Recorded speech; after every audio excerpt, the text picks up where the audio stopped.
hands on the popcorn, it's about to go down. Hold on to your hats, it's about to be a showdown. I'm a pathetic cunt. I've never I'm seen a anyone. pathetic cunt. Wait, When I first saw... you're nicotine patches, Yes. Zins, and a puffer. Yeah. That's a triple nicotine. Can you imagine if I ever tried cocaine? I'd be giving hand jobs in gutters for fucking couch pennies. Like this. I feel an addiction to cocaine having never had it. Asking about is the Coca-Colas in high school. For recess I'd have a can of Coke, a mud Coke, and a fucking sausage roll.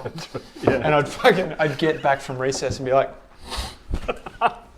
And a Coke and then I'd lash out. Would you? I wouldn't lash out, but I'd just do something naughty and then I'd get Every kicked day. out. Like Every day you have I'm an addictive little pain in the I ass. lived with him for a while, and he'd find one thing. Like for 1 month, it was like bubble tea. We go for bubble I tea. remember when you guys went A bubble tea. fucking lot. Yeah. Like he just gets a taste on his lips. I just think You're the I have, ninja. in order to have an addiction, you have to have a certain amount of a self-destructive attitude. But my self-destructive attitude is really capped at like nicotine, healthy energy drinks, etc., etc. So I'm not going to die. Wanking sometimes. Yeah, sometimes I do a resent wank, which is like wank. my partner is like doesn't want to joust or like is whatever. I was like, fine, I'll look at some fucking, old lady getting drilled. There's no desire in it. It's just a bully wank. It's like a. Yeah, no, I'll do it. No, I'll do it not to bully myself, but to take it out on the idea that someone else has given me, and I'll wank through that. Oh, you're wasting semen. That's it, isn't it? Yeah. I feel guilty every time. I don't have a guilt-free wank. I tell you what, ever. these days, like porn addiction is apparently a thing that people talk about in Apparently, the kids US. don't drink anymore, but they certainly. What do you mean look at a lot of apparently a thing? Porn is like ubiquitous. Still the number one Addiction. website in the world. Yeah. You get a huge... Yeah, I know, but I didn't know. Like they're talking as if it's like drug addiction, like in the same. I think I think it's because everyone's wanking so much. Yeah. That they're not going out. Oh, okay. Yeah. Would rather Partner stay home finding. and rub one out than actually go out and socialise. Yeah, and I think have that's chance the of picking problem. up a partner to help you. I don't know if it's a preference. Like, I would prefer to stay home and wank versus go out into the real world. It's more like all I know is that I've got a harem of 60 million women. There's no guesswork. Yeah, there's no guesswork, and you just bash one out and you're done. And then you don't know any better. No, yeah. I And think then how do you navigate an actual and they've vagina? been doing that since they were 9. Yeah. So when they're 18, they're like, your idea of talk sex. to women. Your idea of sex is completely retarded. Yeah. Like how to crack. I mean, a vagina is essentially. It needs to be. This is going to sound awful, but I don't care. It needs to be hacked. It's like there's a code to a vagina, It's true. Yeah. and I'm not that experienced. No. I mean, you guys are probably a lot more experienced than I am, but it's something to hack. No, you're so right. to speak. You're absolutely right. Yeah. But if all you've had is a decade of porn, Free. it's like you're not coming in free with Your walking. instruction manual. Anyhow, yeah. I don't go into a wank with like a healthy attitude ever. Not ever. Not like I just want to treat myself. I want to self-pleasure. It's kind of like candles fuck and this. bubble bar. It's not. Nah, fuck that. I'm gonna fucking wank. What about like what about nicotine or Similar. like alcohol? Yeah. Okay. Alcohol doesn't. I don't have a relationship with alcohol bit where of it's guilt. self-destructive. Right. But nicotine definitely. It needs me to have a slight, like 1% of like self-destructive feeling in order to get back on nicotine. Well, yeah, true. But I also like how it makes me feel, and it helps my brain, and blah blah blah. Yeah. The positives outweigh the negatives. Yeah, it is actually a brain-enhancing drug. It certainly gets you. Like, if I have a drag of a cigarette once every 6 months, it certainly stimulates things, and you have your eyes wide open. You I don't know. No, it's fucking great. When I write and I'm having nicotine, Oh, that's different. it kind of nicotine. it really kind of picks me up, and I have access to words. But then also, Well, that was one of the questions actually about writing, because I've recently attempted to do long form writing for the first time in my life and really have a go at it, and it's very, very, very difficult. Yeah. And we were going to talk a little about, and we were recently listening to Quentin Tarantino talk about his writing with Avery and yes. I don't know if you listened to that podcast. I did. I listened to the Joe He didn't Rogan talk podcast. a lot about his writing style. He did talk a lot about writing with pen, which is because it lets him flow. Yeah. But interested in because you do a lot of writing. Yeah. So interested in how you transform ideas into words and make those words make sense, and then come back to them and make them make long form sense into like really flowing, interesting stories. It's huge. Well, it's like with writing, I was never and I still am not a particularly academic person. Like, it still fucking boggles my mind that I write because I sucked at English. And I fucking like have still kind of like mild dyslexia. I forget whole words or several words in a sentence sometimes. So I'm a bit of a retard. You read well, right? I read pretty well. But however, I think the only secret to me with writing is the doing of it. If I do it more, I write better. And when you have a particular project that you have to work toward, if you're writing every day, you're just writing more words, so the chances of decent words sticking are greater. And then secondly, your consciousness starts to feed into it. So if you've done a few days of good writing, you then go for a run and you're kind of thinking about it in your subconscious and you're like, oh fuck, that thing. So it's doing more than it is talent. It's doing more than it is being kissed on the dick. Yeah, it's just the fucking... It's just such an incredible theme, so that as we're getting into digital content and listening to the other content makers and producers and the social media and everything, everyone brings it back to doing before thinking too hard about it, before researching too much about it, before learning too much about it. Every single person just says do. It's just fucking doing. Mike Tyson, this relates to it. He goes, I don't believe in talent. There's this old clip of him. It's like, I don't believe in talent. It's like, I don't believe in it. I believe in discipline. And he's fucking right. He believes in discipline. And that's the thing. It's like, if you're disciplined, you win. And the world, unfortunately, is littered with superbly talented people who haven't outputted as much as the other person. Totally. You know, and I'm super guilty of that. I think I have a bit of talent, but I've definitely procrastinated my dick off. But when I do it, it starts to happen. Yeah. And hence why I think any bastard can write. Anyone. Like literally anyone. I heard a podcast with Jerry Seinfeld on something, and he just has a pen and a paper. That's it. Sits there. Yep. 3 hours every morning, and Sometimes I think nothing. he says yes. I think sometimes nothing. Yeah. That's it. Sometimes fucking nothing. And he's a really interesting cat because he's just so disciplined. He didn't approach it hard. It sounds like he is so disciplined. He sits there from 7 to 10 or something. Yeah. Every day. Yeah, he doesn't make it this mystical thing. It's like getting struck by the muse. Have you heard of this dude called Stephen Pressfield? No. Okay, he wrote a book called Pressy? Pressy. He wrote a book called The War of Art. Yeah. And basically it's a guide to writing, which is all if you do it, that's when you call on the muse. That's when the muse visits you. Right. It's not something that you Waiting sit on a for the hill. muse. It's not muse comes and writes. No. You sit down and do the thing, and the Yeah. muse comes and visits you. And he almost treats it like this actual entity that exists. So he says a prayer to the muse.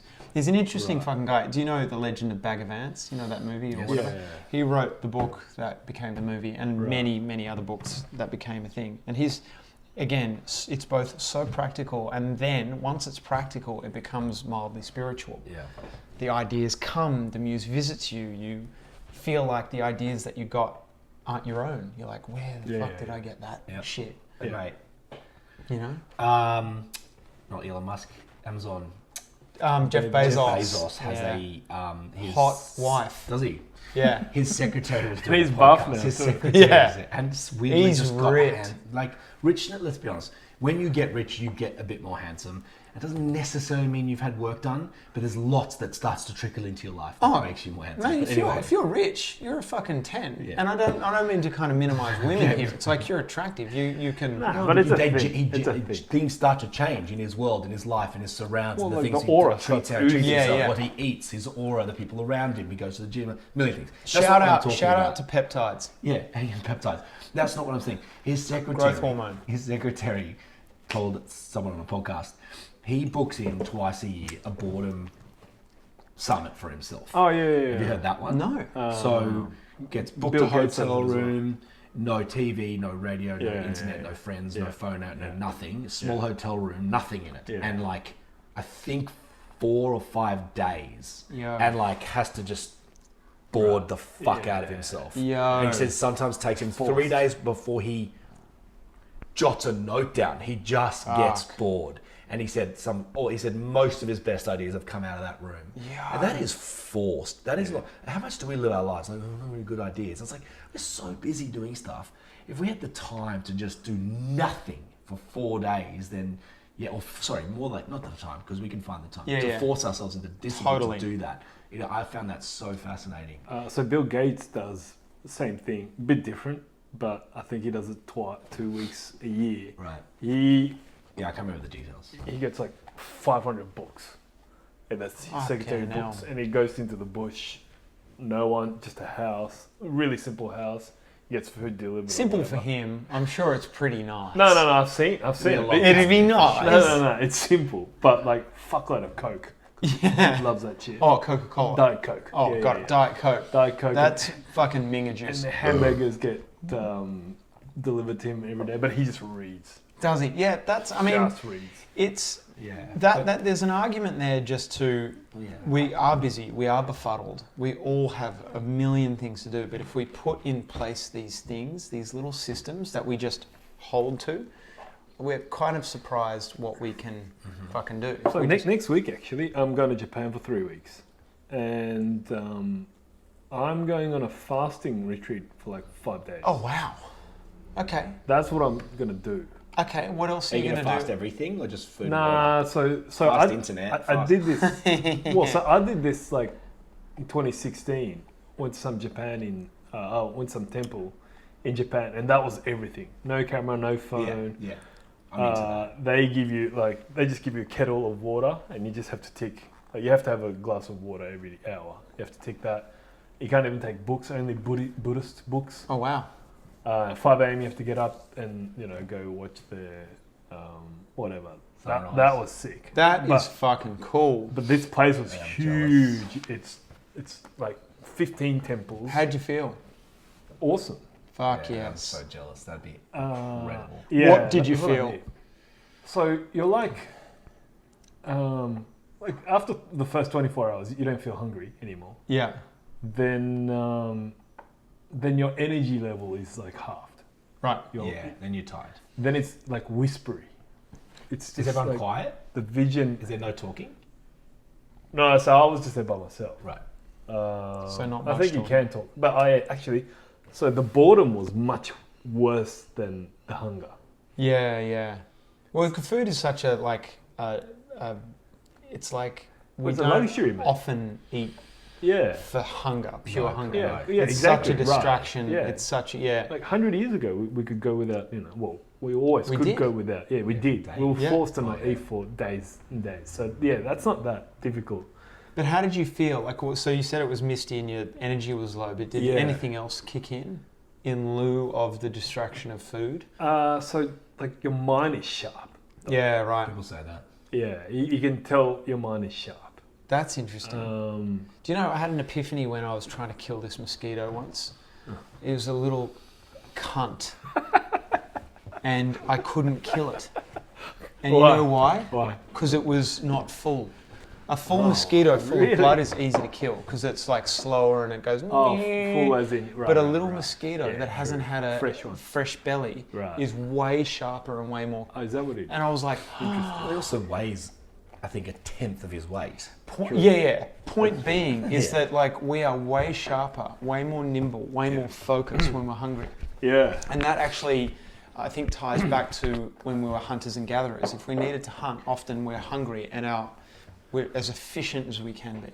We don't blow any superfluous energy. We are very quiet. The necessity level is high. All our senses are increased when we're hungry. Right. Yeah. So There you go. I'm doing I that. mean, there's got to be a business in just helping people Not find eat. their dreams by fasting them on food and boredom. Well, Yeah. there's People would find their focus. fasting retreats. Yeah. I mean, Yeah, there are a lot of plenty them. them. So Yeah. you felt sharper. Did anything, dare I say, spiritual occur? Yeah, but nothing. Like I think I only did 4 days. Yeah. maybe 5 days, 4 nights. Yeah. And I didn't meditate back then. Now I do. Yeah. There was like a waterfall. I used to go there all the time. Sick. It just kind of feels. Fuck, that's good. Stuff. I did a 7-day fasting retreat in Thailand, but plus the non-eating bit. Yeah. You did a coffee enema each day. So I had to sit in this little room. Oh, I had to lie back on this like wooden bench, and there was like a catcher, like a poo catcher essentially.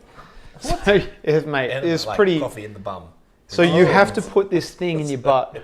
You have to do it yourself. You have to sit there, put a thing in your butt, and then you essentially pump water through this pipe that's in your butt with coffee in it.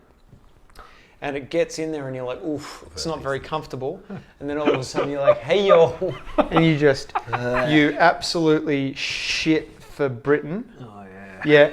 And the things that come out on day 3, because you don't have anything in your butt at that point, things that start to come out are grimy. And the conversations are interesting because you're with, a dozen other people that are doing it. And they're like, I was asked this question, which I had never been asked before and I will never be asked again, which is, have you pinched your shit? And I was like, no. He's like, do it, man. Do it. You'll be fascinated with what's in there. So I pinched some of my poo and there was like cartilage, meat cartilage, like all this like hard things that like come day out. 3? We're talking day 3, day 4, where there should be nothing in there and stuff was rolling out. It felt like cartilage, from eating meat or whatever the dickens it was. So anyway, I did that and I felt like Jesus on day 5. First day stank because I couldn't have coffee and I'm a wild coffee addict. And so I had these headaches for 3 days and then I came out of that cloud. Yeah. And then I felt wonderful, serene, not hungry. And then what happens after that? Just go I back got to back it. to snacking. Yeah, got back to getting my little treats. Yeah, you got to have your coffee treats. Got my little my first coffee was in New York. And I was like, come from it. You have to believe amazing. There's a lot of goods come. No, sure, but if it doesn't break a routine, you're back into 17 coffees a day and your zins and whatever else it is. Yeah, here I am. I guess what I'm saying is it hasn't changed you, but maybe it's made you a bit healthier. I mean, well, what it tells you is that you can do that, and that is the right. outcome. Yeah. Well, that's one thing. Yeah. That's at least like you can go days without eating, and it's actually not that difficult. No, if it's not bad for you. The option. No, it's fucking good for you. It's way better than eating 3 times a day. Definitely, because your I body. think that's been proven. Yeah, so part of that, I sadly don't know the exact science, but the casual science is something along the lines of, if you don't eat, your body actually then rids itself of its shitty stuff. And I want to say free radicals, but fuck knows if that's the actual right word. But your body starts processing and burning up the dog shit in your body. The crap that we usually can't digest because we're too busy digesting the everyday food. Totally. Yeah. And we're the crust that's been there. Yeah. That's right. Yeah, so I'm looking for. I'm going to this one. It's not as hardcore. I think. Where's your family during? I can't get away for a 5-day fast without my kids. So this is a good thing. Wanting me not to that's tough. That's tough. I was going to go back to my partner's parents' house, but the dad's got leukemia. So you went on a fast instead? Well, she gently told me, hey, find something to do. Yeah. Oh, nice. Amazing. Yeah. Oh, wait. It's a bit of a roller coaster, No, well, right? I was a bit... Sucks that he's got leukemia, yes. I'll say that. Okay. But then... No, I was a bit upset first because I like going to her house. It's right by Mount Fuji. It's beautiful, absolutely beautiful place. Yeah. Wow. There's like a natural spring that I go there every day, all day, every day. Oh, wow, fuck. So I was actually looking forward to it. So I was a bit upset, but then I'm like, might as well do something that, can't oh, mate, that's it's good for the soul, that stuff. Yeah. Well, that kind of can segue into one of our questions, going back to B-Train as our first guest. Yeah. Yes. Because we're going to talk a bit about stuff that we've done together, obviously Beach Day, Az and Trent from Punchy and Bondi Hipsters being some of your famous pieces of work. But I wanted to ask, because you just explained that you are essentially the character that you play in Bondi Hipsters. Is that funny that you play a hyperbole of yourself? Yeah. Oh, I mean, is it and funny? And you recognise that? Totally. Because for those at home who don't know, you play a hipster who is, wants the breakfast burger without the bun, hold the aioli, hold the, and ends up with a thin, bean sprout on it. I don't know the lines. Piece of avocado. That's you. And it's a coffee shop that doesn't sell coffee and it's called clothes. There's so many fucking great one-liners and I, go home and watch it. But I'm like, haha, making fun of that world. Yet that is the B train. He does stuff like that. I do which stuff is, like I was like, I guess I also say write what you know. But write what you know, but also like I see the hypocrisy in it. And then you can dial up the hypocrisy. I think what I observed with the hipster stuff is that a lot of these folks who are certainly in our modern, fortunately dying woke culture, is that as aware as these people are about all these social ills, they'll still have an iPhone that requires God knows how many slaves to fucking get all the rare earth minerals. Right. So they're complicit in the destruction and devouring of planet Earth, yet they tout this uber awareness about all these other social things and are so happy to criticize everybody and everything without understanding their own complicity in the devouring of planet fucking Earth. So I'm at least aware of that hypocrisy. And in the hipsters, I played to the fact that they weren't quite aware of that hypocrisy. Yeah. Because that's the fucking funny thing. I've worked with so many, being in the arts in Australia, there's brilliant people and a vast majority of brilliant people, but there are folks who are so socially conscious and so aware and so like for equity, but they don't understand the things that they're actually feeding, which is the things that I've discussed. And so the showbiz people? Showbiz people, totally. You sit in a meeting with, again, I love the ABC. Love it. If not for the ABC, I wouldn't have made anything. But you sit in the room with the ABC and the things that you kind of get pulled up on. Yeah, you're particularly aware of those things. Yeah, it's just totally fine. They're very socially aware. They want to make sure everything's very PC. Yeah. But they've all got Macs. Yeah. And they've all got iPhones. Right. And But it's like the company toe line that they know that they work with, and they do have to be PC, and they have to represent everyone. They have to be aware of these things. But personally, do you feel like that's their personal perspective as well, in the way that there's a bit of judgy? It's a bit judgy, but it's. People in the I just think it's like, just going back to more like the woke thing, which, like I said, feels like it's dying a nice slow death. It feels like it. It feels like it's got less. It's gone. Yeah. It's got less steam. But like I said, they're not aware. You know what? It's nouveau awareness. The nouveau aware are part of the woke culture. The nouveau aware will criticize like white men. The nouveau aware will kind of be blanket on that fact. You're a white guy, so therefore you're fully, completely privileged and this, that, and the other, without knowing A, someone's backstory. B, another part of it that I find interesting is like on what fucking timeline are we going to look at someone's struggle? Like I kind of think of this sometimes. The Irish have been suppressed for hundreds and hundreds and hundreds of fucking years, like 800 years in Britain. My God, the tales of like the suppression of the Irish and the Scottish by the British are massive. Some of the earliest slaves were Slavs and Irish and this, that, and the other. And we forget that there's that kind of cultural trauma, but because they're straight and or white, they're therefore privileged and haven't been completely ripped off their stone circles, ripped off the land, and kind of, I don't know. Like it's just, again, it's full of hypocrisy, and the argument eats itself at a certain point. And I think that's, again, just going back to the hipsters, that's some of the shit that governed the hipsters, because we did this one episode where the two hipsters were snorting coke in a bathroom, and they kind of like come up and go, oh, and it's like, I'll have take that little bit of bump off the toilet seat. It's like, have it, man. It's like, nah, I'm fine, I'm done. It's like, man, do you know how many kids in Africa don't have good cocaine?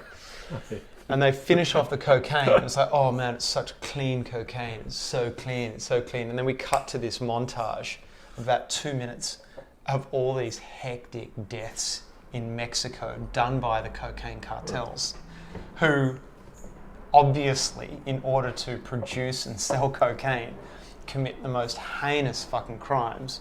Yet that's the cocaine that these uber-aware people are having in Bondi without a care in the world. And again, it's another industry that they're completely complicit in. And that was one of the episodes that we did with the hipsters that kind of like, it was pretty fucking dark actually. We literally showed bodies being dumped on a street in Mexico. It's not funny. Stop laughing, you weirdos. Stop laughing, it's in you your psychopath, show, mate. which is a dark Fucking comedy. hell. But yeah, so we went pretty dark on Man, that. I just watched a documentary on avocados. There's more shit going on with cartels with avocados right Really? now. Really? Hey, like if you Hit grow me. avocado, we'll get Alfie on next time because that's my business partner. That's his family. They grow avocados. Like, Tell me, man. I want to know. no, Yeah, it's just I it's the know same thing. It's like if that farmer Avocado starts, cartel in Mexico. yeah, big time to truck them across state lines. But you I'm gotta not pay. guilty when I'm paying $2.50. Well, for I mean, an that's the avocado in thing. How do Australia. you Or am live I? a fucking life without being touched by something that's fucked up? Like, I don't.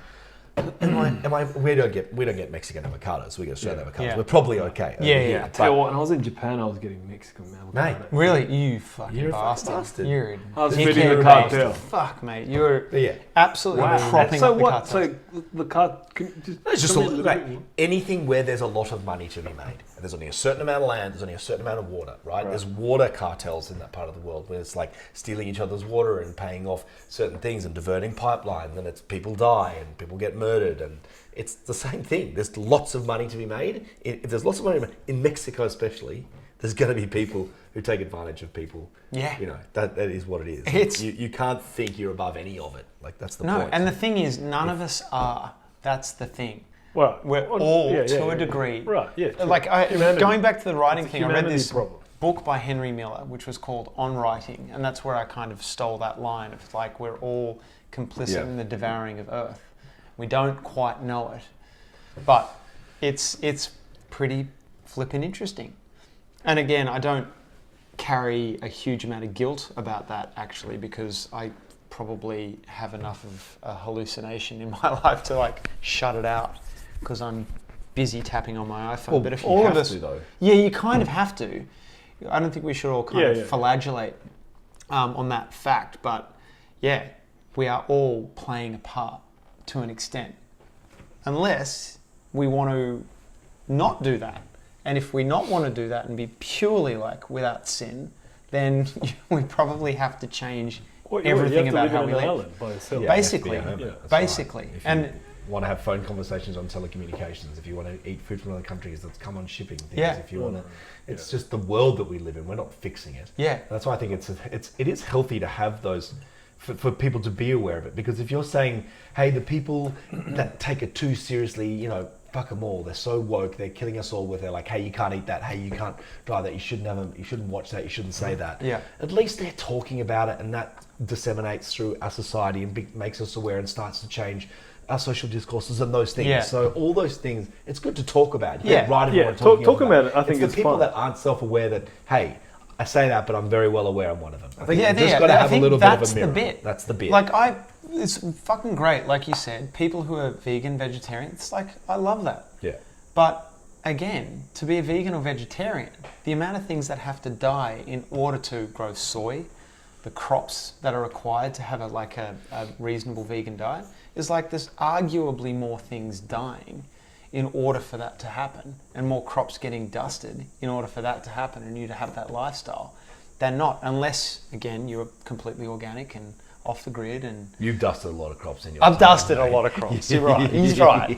But that's Absolutely. that's the bit. Exactly. And so, to your point, like, be woke, be aware, but also be totally aware of your yourself. hypocrisy, and that will minimize how critical you might be to other people, how earnest and self-righteous you might be, because again, the people that are standing in the road, stopping traffic, saying we shouldn't kill animals or saying we shouldn't use oil, don't realize that petrochemicals are required for the clothes that they're wearing, the shoes on their feet, the rubber on their soles of their shoes, blah, blah, blah. It's like, just ridiculous. fight for it. Totally. They're on the right track. Yeah, that's the but point. then, You can't tell them to stop because, hey, yeah, no, we shouldn't have it's do as great. much of it. It's fucking great. And also, like, my only hobby in life is to hike. A true passion is nature. But then I used hardwoods for a recent build of mine that came from a beautiful fucking rainforest. I'm like, Jesus Christ, I'm like part of the problem.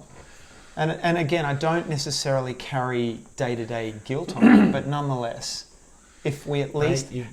I just chose the epoxy fencing instead of the hardwood. That's made of oils. Yeah, petrochemical.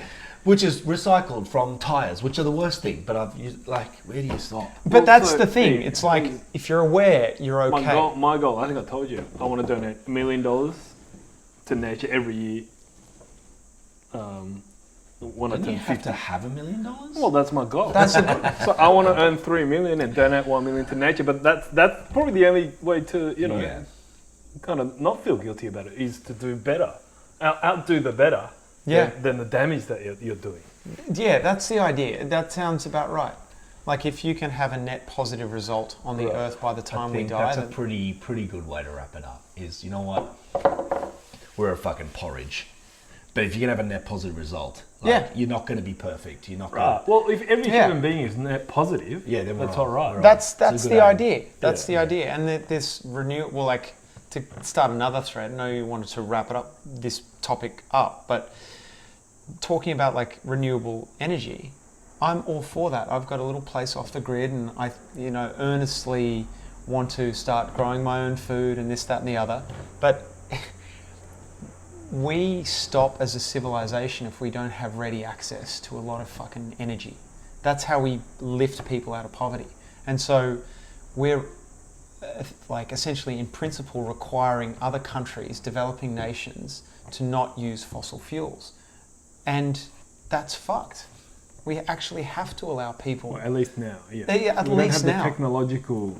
Totally, and it doesn't... The energy is... the idea is good, the intention is really, really good, but the technology is nowhere near ready.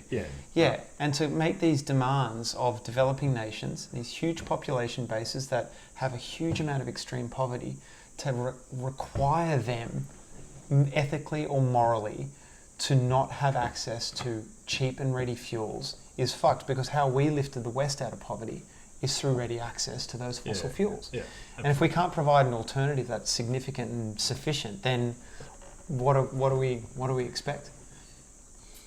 It brings back, the question of where we get our power in the next 100 years surely has to be the biggest question. What kind of concerns me, the Amazon, Brazil. Yeah.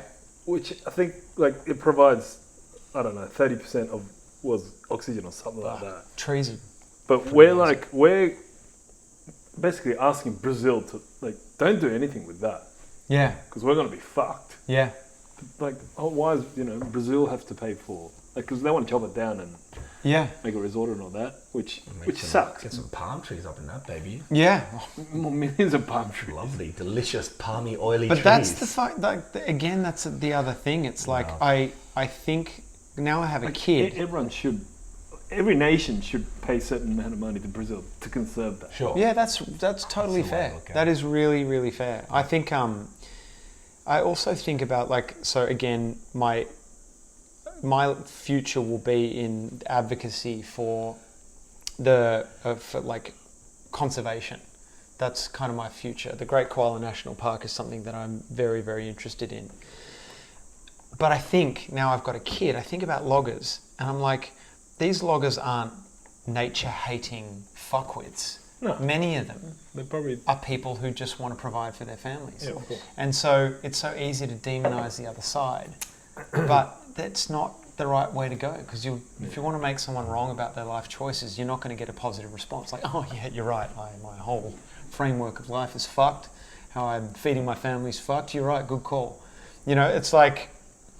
we can't criticise the loggers, but we actually have to still, in parallel to that, fight for conservation with that in mind.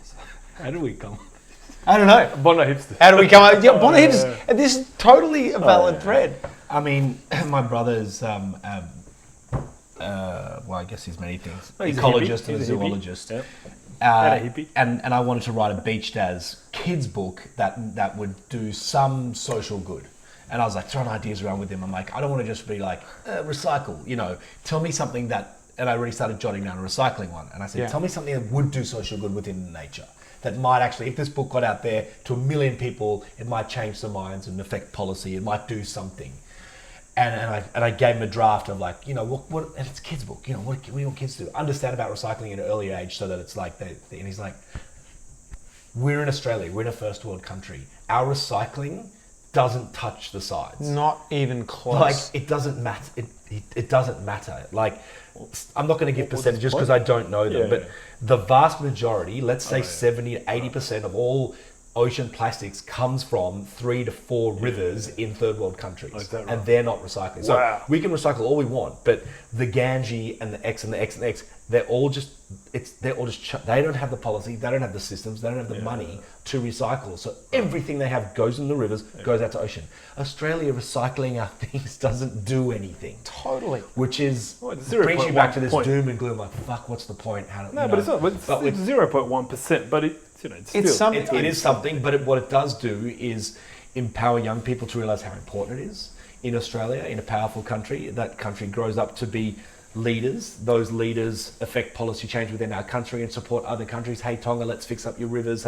It's that long play of minds understanding the bigger problem and then being able to pass that on to government policymakers. That's kind of what he says you've got to do. I'm like, fucking oath. I can't do a kids book about that. Can we talk about Kenny and the Knack Time show? Wait, can I? Yeah, you can. But can I just add to this? Spoke to the one. Last one. Okay, so one of my buddies in New York. He's like he's extremely active.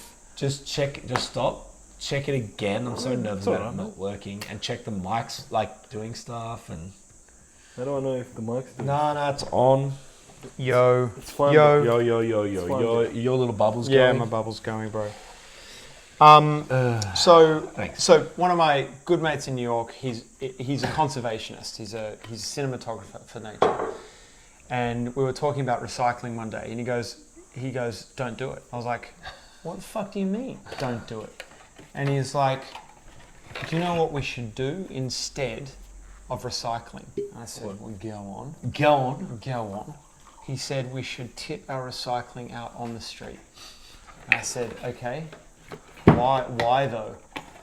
And he said, because most recycling that comes from Western nations gets shipped off to another nation. Philippines. So it gets shipped off and then put in landfill there. Yeah. And he said, what we are doing is essentially giving ourselves the opiate of doing something good. Exactly right. And we all feel good about it. We don't feel bad about buying heaps of plastic, about our pizza boxes, because I've recycled it. And he said, at least this is our problem up here. Totally. And he not at all. And he said, if we tipped it out in the street, we could look at it and go, this is a fucking problem. Right. But he said, when we put it in our coloured bins and it gets shipped away, we think we're doing something good. That's true. Yeah, and that's intriguing. So, hey, tell me about the Mac Time and Kenny show. Fuck, I want to know. Yeah, well, we don't know about it. No, so just start talking. I have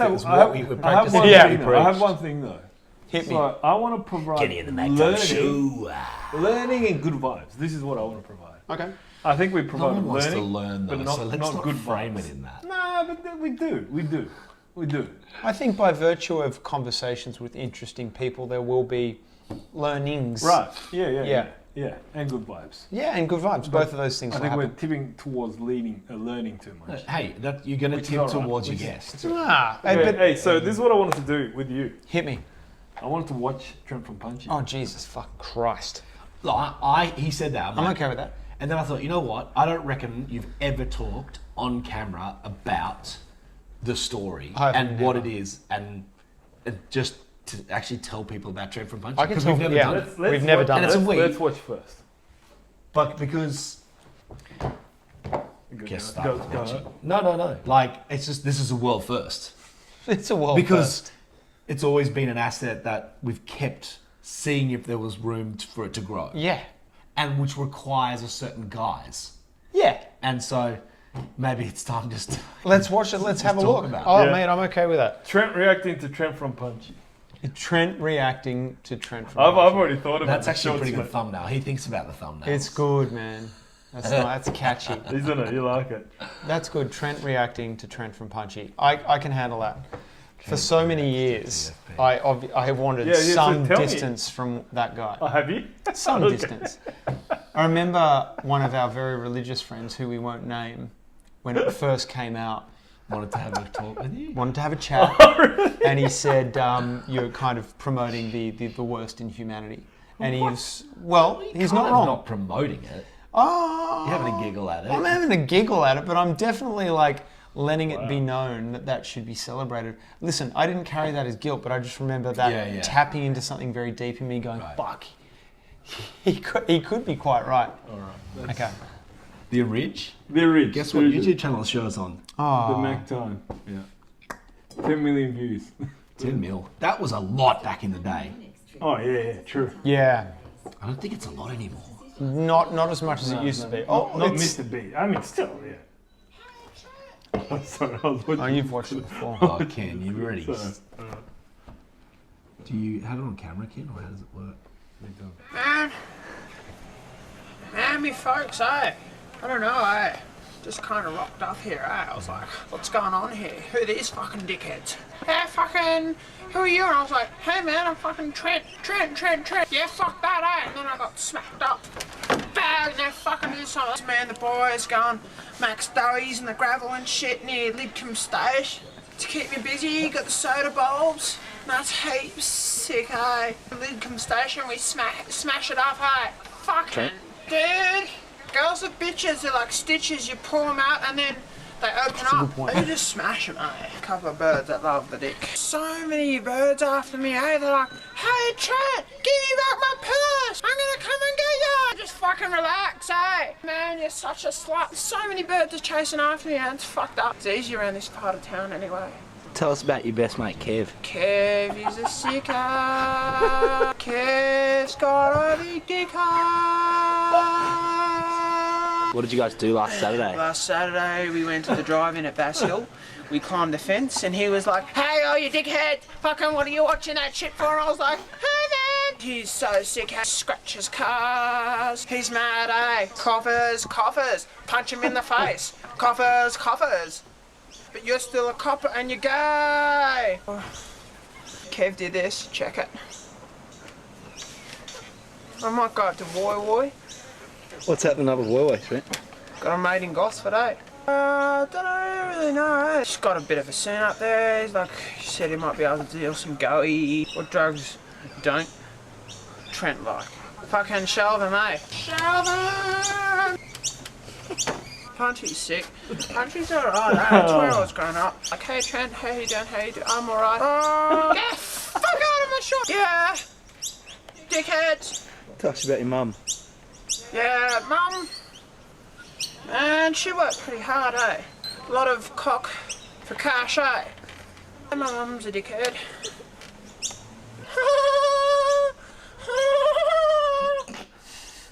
Slow mo at the end. It's good. Good editing job. Thank you. Yeah. The amount of people, my wife knew it verbatim when I met her and didn't believe me for a long time. Yeah, that's So a lot of people know that stuff off by heart, our age. yeah. It's really fucking strange that that's a thing. But so the origin story of that is Macca and I used to live together I was there too. for many years. Oh yeah, you live there too. Fuck, you lived. I lived there, mate. He lived with I lived us. there for like 2 years. It was a At the front. Yeah. You live in that front Yeah. room? Yeah, what are you talking? I forgot about Yeah, that. Ken I fucking. remember that, mate. Grant. Okay, wow. Yeah. I Good was a bank. sports agent. Yeah. That's so You were. good. Okay, all right. So living with Macca, I was a music manager at the time, and the second album was just about to be released, and I had meetings with distributors and publicists and shit like that. And I asked Macca to give me a haircut. And he was like, "Yeah, I'll give you a haircut, Oh, Bo. sit down, mate. Yeah, sit down. I'll sort you out." And so he cut me a mullet. I was like, "Macca, finish the fucking So haircut." I did this. He thinks I'm just doing the sides. I'm doing the sides, and I'm trimming it, and I'm making the sides blend too, Good. without touching the back. He's like, I was like, "Mac time, finish "Well, the no one haircut." had mullets, but you know, this is 20 years ago. Can I Now fart? everyone's Can got I, mullet. can I fart on this podcast? Yeah, sure.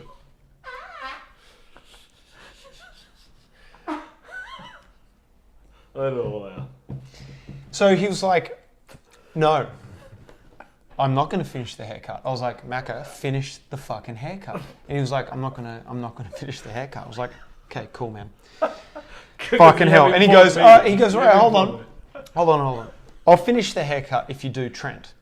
Because Trent was a character that I had for a while. Bosh has been doing that at, like, we grew up together, high schools. Bosh would do that at parties. It was based off someone you knew. It was based on this guy called Cookie, who, when I was a kid in like year 8, I'd go to Pimble Station in order to get to school, which was in Warrawee. And at Pimble Station, fucking a few mornings a week, this fucking egg called Cookie was around. And Cookie had these short dreads. And he'd walk around and be like, fucking g'day. He was fully like, hey, fucking hello, mate. Was he friends with Top Deck? No, he wasn't friends with that Different guy. crew. So Cookie used to, like, for example, I'd be smoking ciggies in the alley. Oh yeah, as you do. And he'd be like, oi, fucking, here's a ciggy, fucking. And I'd be like, What ethnicity is Aussie. White as hell. Oh, right. Whitest man you've ever seen. Is he buff or he just doesn't? No. He was bigger than me, and and also like not from here. So I was duly intimidated, and I was totally a Oh, where's he from? The bush? definitely from the west, somewhere in the Right, west, I see. Okay. somewhere in the west. And so he'd ask me like for a ciggy, and I'd be like, yeah, Cookie, all right, give you a ciggy, and I'd take out a ciggy. And he'd take my pack and take 3, Fun enough. but then he'd hand back the pack. Oh, yeah. Like, So I had some kind of Stockholm for him. It's like, oh man, he didn't take my whole pack. What a legend.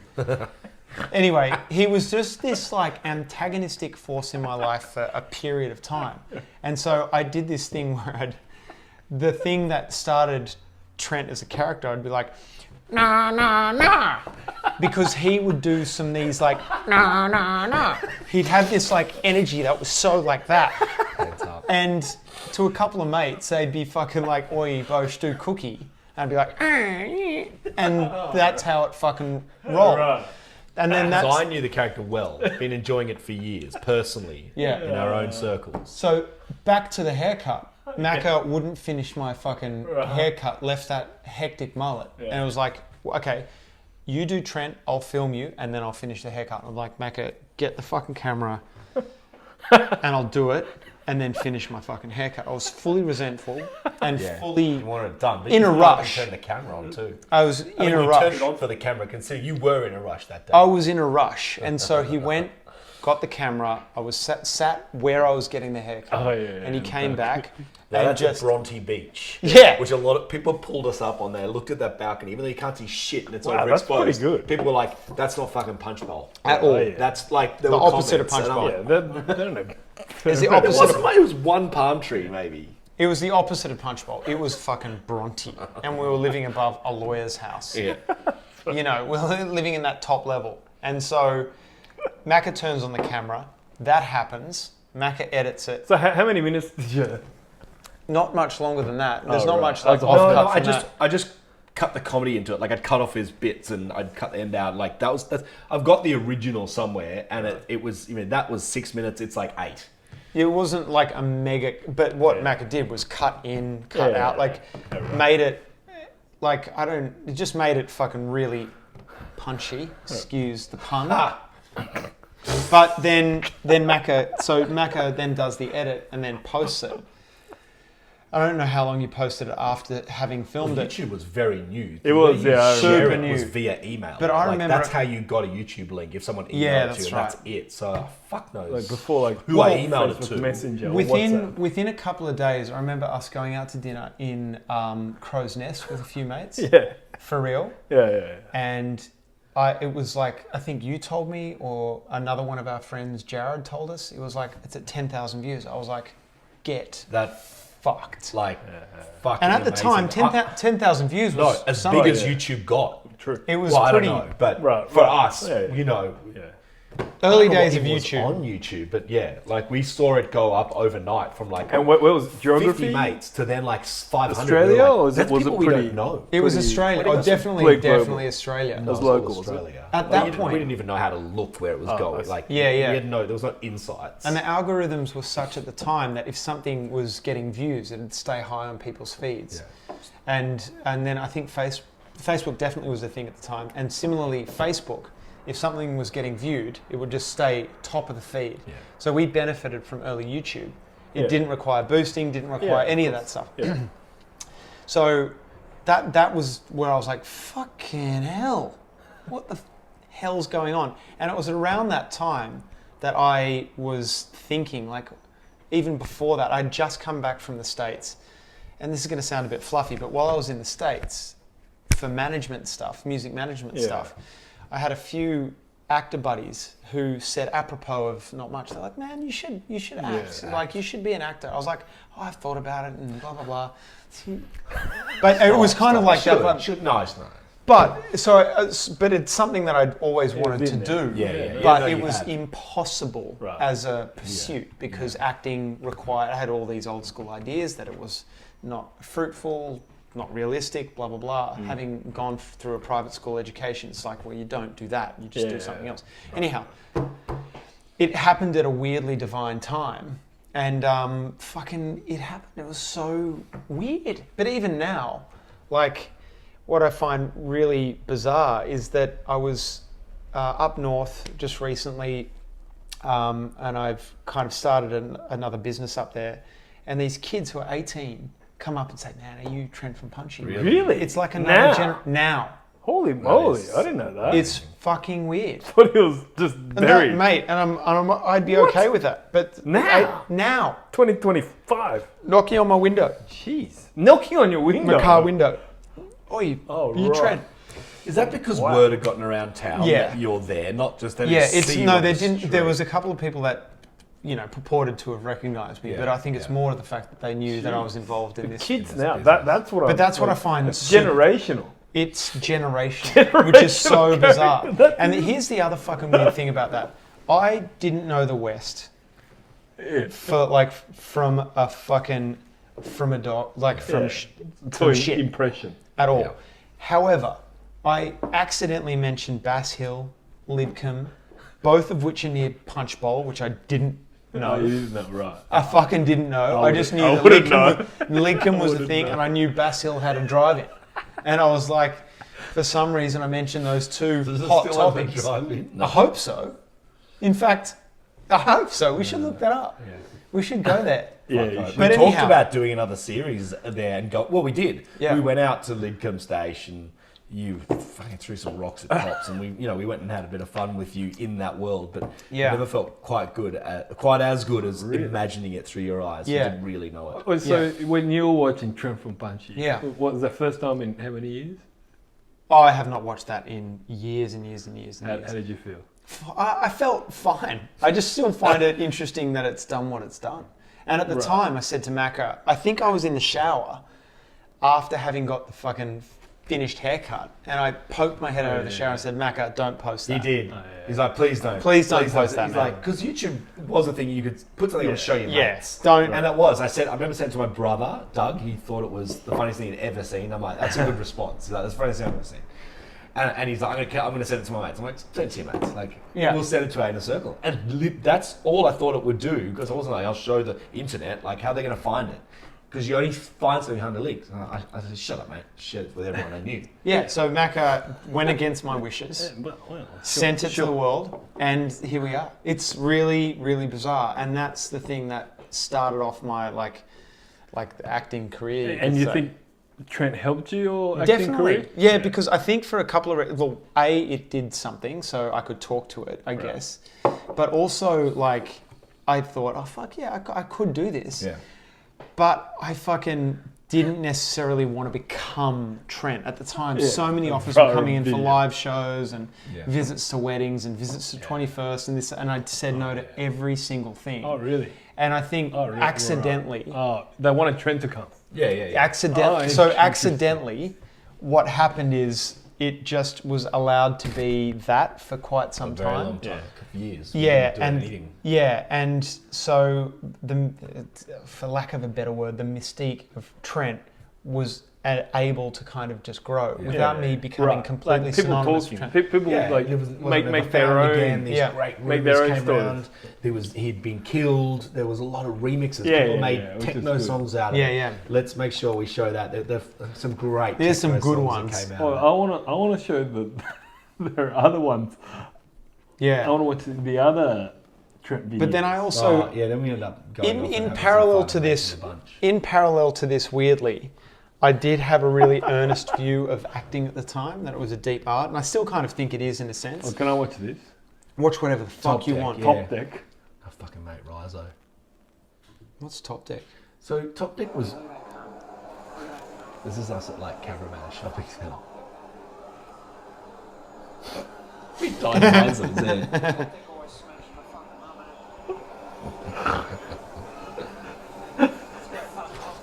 Smashed my mum.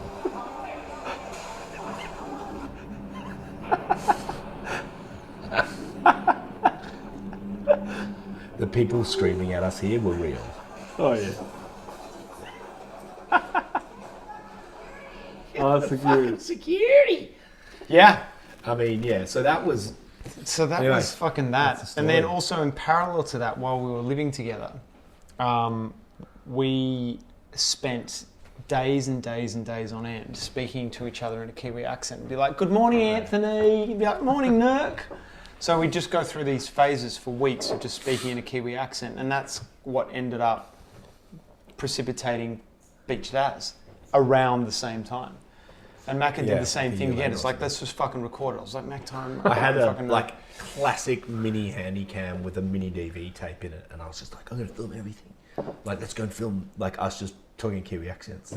Yeah. And he's like, talk about what? I'm like, just the thing that you always do. No, you did. You came up with the idea of it. He's like, wouldn't it be funny if a whale was on the beach in New Zealand, but he was a Kiwi and he'd be beached ears? I'm like, that's fucking funny. Let's go. Yeah, let's go. Let's go. Let's go. And again, turned I the was camera on. relatively reluctant. I was like, Mac time, I don't fucking know. Like, what are we doing? And we lay on the bed And what do we do with in this front of audio? the camera. Yeah. And we're like, That's oh, on, hey, bro. that's recorded in my bedroom on the handy cam, like it's filming the blanket. We just yeah. we talked into Oh, the really? microphone. Yeah. And I also remember when I So was... that wasn't scripted. Oh, was No, it? no, not scripted. No, at not all. scripted. All Well, improvised. some of the beats were, because I remember I was walking, we were walking down to the beach in Bronte, and I said, oh, I think I've got this idea about this whale and his beach. She's like, oh no, beached is. And Mac was like, yeah, good. But then Macca said, oh, but then a seagull walks in and offers you a chip. I was like, oh, sick. And that's And then literally that was the brainstorm. like great. That's brilliant. Yeah, brilliant. And then Beached happened, and then again, early beneficiaries of YouTube. Trent is going bonkers. We release Beached As, and then Flight of the Conchords do a blog about Beached As. That's right. And at that point, that's how things got shared en masse to their blogging audience. And so as soon as they released that, I was like, get fucked. So around that same time, Beached As and Trent were two online things that were completely apparently unrelated, but that were both doing things online.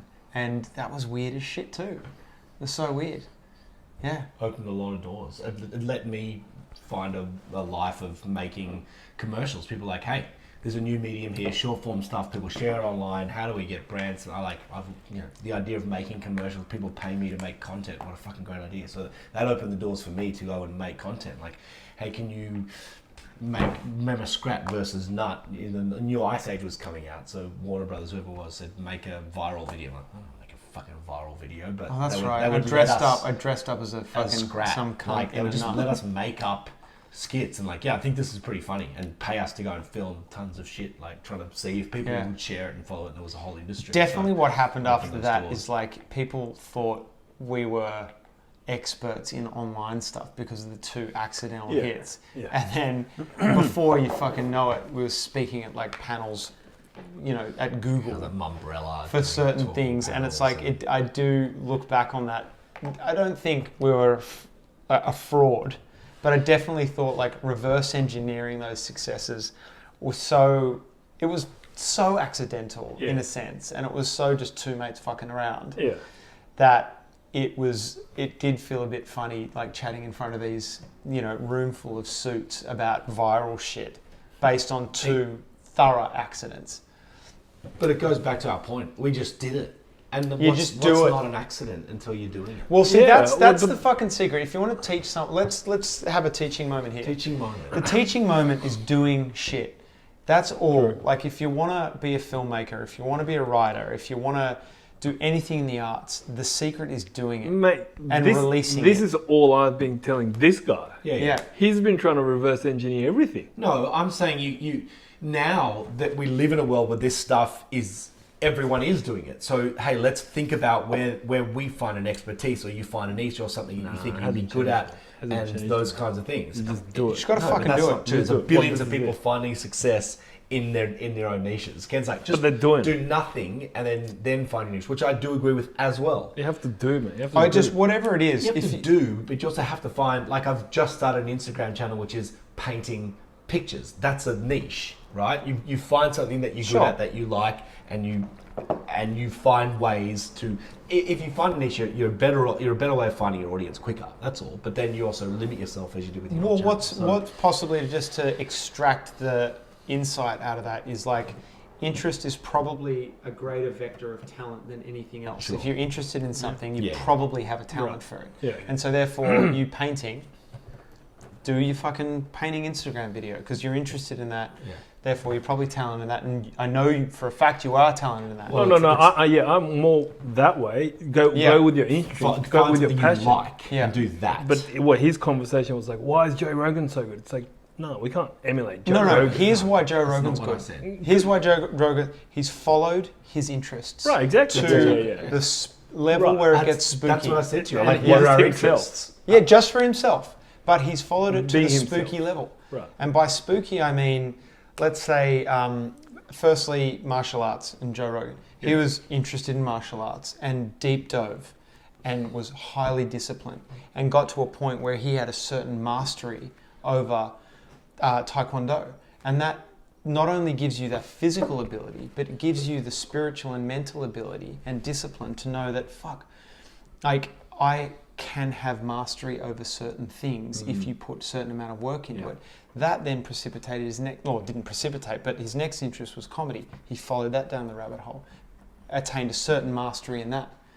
Then he followed archery, attained a certain mastery in that. I don't know his skill level. Hunting, playing pool. Like, he's just followed his interests to the level where it gets spooky, where you start meeting people, opportunities come. Well, yeah, he says blah, he blah, has blah. an And obsessive also, you personality. totally, Yeah. but you also attain a fuckload of wisdom when you follow something through. You realize what it takes, which is discipline, and that feeds your soul, for lack of a better way to express it. So yeah, just if that's the learning moment in this is doing and then releasing. Also, this is why Steve wanted Jobs to do said this. this. Steve Jobs said this, and you're actually exemplifying this by doing this fucking podcast. Steve Jobs said the best artists ship, which is to say the best artists release shit. Yeah, right, exactly. That's it, because you're putting it out in the real world and Yeah. it gets fed back on. Right. Positive, negative, Yeah, this, that's that, and the right. other. And then it becomes something else entirely. Yeah. That's People- right. well, Which you we're know, happy for it to well, do. that's- Which is yeah, what that's every what I wanna artist do. is happy for it to do. Let it Yeah. become something else. And my interest, or like my favorite moment in life, is hanging out with brothers. Sure. there you go. Yeah, but also that's what I wanted to try with this. a purpose. With a purpose. Hanging out with buddies with a purpose. Right. And the purpose is to create a sick fucking And well, yeah, podcast. we did it out like just two of us, and it was good times. It was Yeah. providing good vibes, but I felt like the learning wasn't there wasn't much substance Yeah. in us just having fun. Yeah, fair so enough. kind of wanted to try it with a guest. Fair the fuck enough. Good. Try it with a guest, but also follow both your interests. You're interested in like soccer, doing online stuff, entrepreneurialism. Macca's interested in all aspects of the arts, had success in hospitality. Like, think about, like, you just followed those down the rabbit hole and it gets really interesting. You get wise. And again, you demystify the arts. You demystify what it means to actually, like, be successful in an artistic pursuit, which is just do the fucking thing. And what's your pursuit next? My next Nicholas? pursuit? Well, I've recently opened a brewery with my brother, and what made me want to do that is twofold. One, my brother is quite a talented guy, and he's been a teacher for 20 years, and he's talented in cooking stuff. He's always made biltongs and lubners and meads and this. He's always been faffing around with like food. Good taste. He's a fucking good cook. And he builds stuff, he's a doer, this, that and the other. And I always thought he'd be really good in an entrepreneurial space. So if I was to split it out into like what's the exact reason why I started this brewery is 40% probably for him. And then the other 60% is where the brewery is situated, which is in Bellingen. It's near the Great Koala National Park.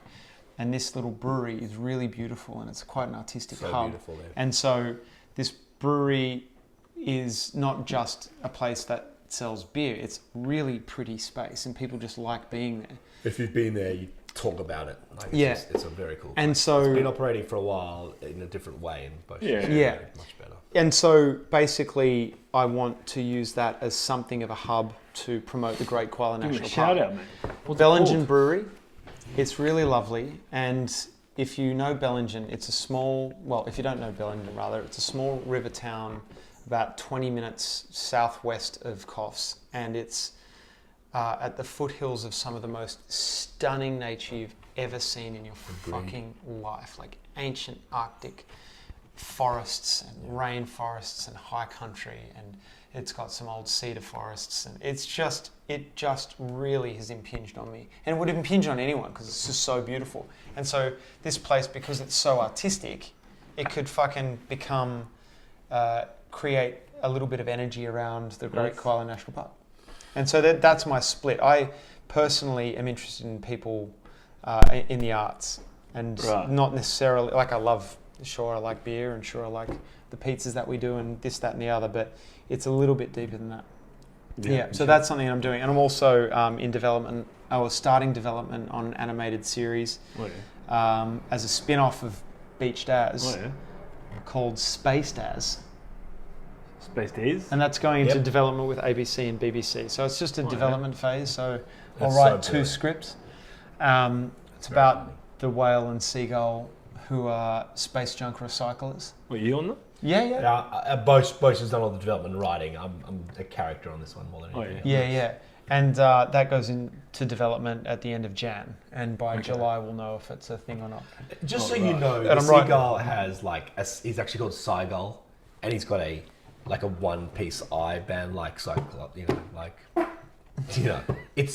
that's how good it is. And the seagull, he's got a pair of robot. The whale has a pair of robot legs, and he walks around because it's the future. That's the level of entertainment you're talking about. Hey, stop fighting. Hey, mate, I can fart occasionally. Seagull. Seagull and Whaleborg. It's quite cute. Whaleborg. Right. Yeah, and then I get it. the challenge here is that But the animation, Bosch is like, Yeah, got what's these happening? best Yeah, is that what's like, gonna happen? It's like a the whole same? new level. Oh yeah, it They're must like be. fucking layers and 3D. Like Like getting Bosch is Jared. To, Oh, yeah, Jared Gregg's brilliant. definitely. He's busy. He'll be a part of it. But like Bosch is engaged, like the best of the good for best you, man. animators Yeah, as the trial. Yeah, it's cute. and So why there's did you want to pursue that? Well, it was a COVID baby, and obviously during COVID, I was like, what am I going to do with my fucking life? And I had an idea of these characters, not necessarily the way... The characters popped up from another spin-off we did for 10-year anniversary. There was one little episode. Called Whaleborg and Seagull. So you can get a glimpse of the characters there, and then Bosch has given them a whole new life. Yeah, and so based on that like little COVID baby, I was going to create an animated series. It was going to be set in space. It was about these space junk recyclers, and then during COVID, I had these days where I'd sit up at the Clovelly Cemetery and just jam with this genius in New Zealand. He's an artist called Greg Broadmoor. If you don't know him, look him the fuck up. He's an alien animator, and I'd just have daily conversations with him and this other guy called Atlas Talisman. Atlas Talisman is a guy that you should look up. He's from outer space. He's from outer space. Believe it. But he's also, whilst he's not a writer, he's one of the most creative fuckers in the world. So I spoke to him every other day, and I'd speak to Macca and Jared, the other 2 creators of Beached As. And I just formulated this idea. And I didn't necessarily want it to be the whale and seagull, but this Kiwi guy was like, no, you definitely have to make it like fucking whale and seagull. Like, you have to. Like, it's got to be that way. And so he sent me these illustrations. Oh, right. This like really, he's this space cyberpunk Can you genius send us a couple of illustrator. stills for the I'll podcast? send you some stills so you can kind of throw it up. And it's astonishing what he did. And so based on that, it then became Spaced As and so on. And I'm also writing a Christmas movie with a co-writer called Jazz Twemlow. And that Christmas movie is called Secret Santa. And it's pretty fucking cute. That's it, mate. Fine. That's it. Yeah, come. Go Well done. Rangers.